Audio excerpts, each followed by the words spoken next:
akan pergi. Kejadian pasal 15 ayat 1 sampai dengan 21. Perjanjian Allah dengan Abram, janji tentang keturunannya. Kemudian datanglah firman Tuhan kepada Abram dalam suatu penglihatan. Janganlah takut Abram, akulah perisaimu, upahmu akan sangat besar. Abram menjawab, ya Tuhan Allah, apakah yang akan Engkau berikan kepadaku, karena aku akan meninggal dengan tidak mempunyai anak. Dan yang akan mewarisi rumahku ialah Eliezer orang Damsyik itu. Lagi kata Abram, Engkau tidak memberikan kepadaku keturunan, sehingga seorang hambaku nanti menjadi ahli warisku.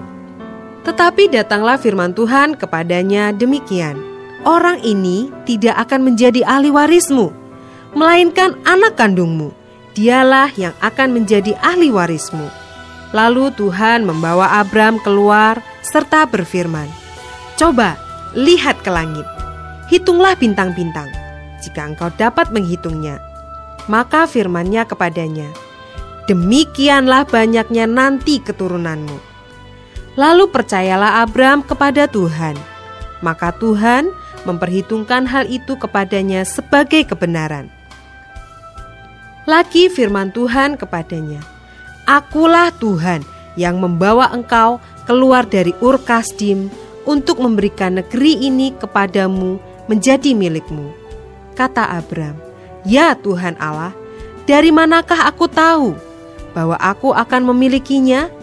Firman Tuhan kepadanya, ambillah bagiku seekor lembu betina berumur 3 tahun, seekor kambing betina berumur 3 tahun, seekor domba jantan berumur 3 tahun, seekor burung tekukur, dan seekor anak burung merpati.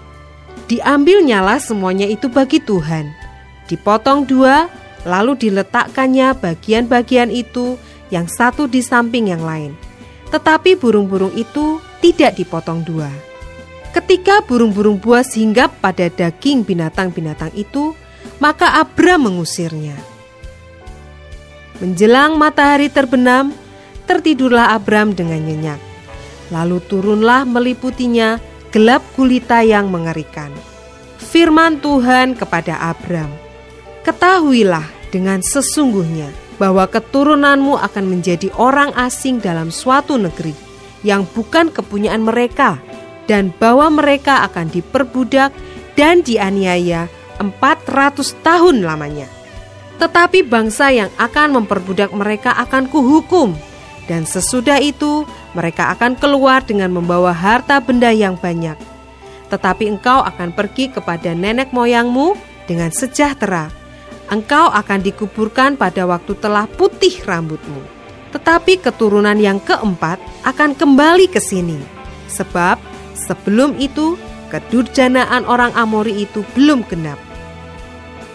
Ketika matahari telah terbenam dan hari menjadi gelap, maka kelihatanlah perapian yang berasap beserta suluh yang berapi lewat di antara potongan-potongan daging itu. Pada hari itulah Tuhan mengadakan perjanjian dengan Abram serta berfirman, kepada keturunanmu lah kuberikan negeri ini, mulai dari sungai Mesir sampai ke sungai yang besar itu, sungai Efrat, yakni tanah orang Keni, orang Kenas, orang Kadmon, orang Het, orang Feris, orang Refaim, orang Amori, orang Kanaan, orang Girgasi, dan orang Yebus itu.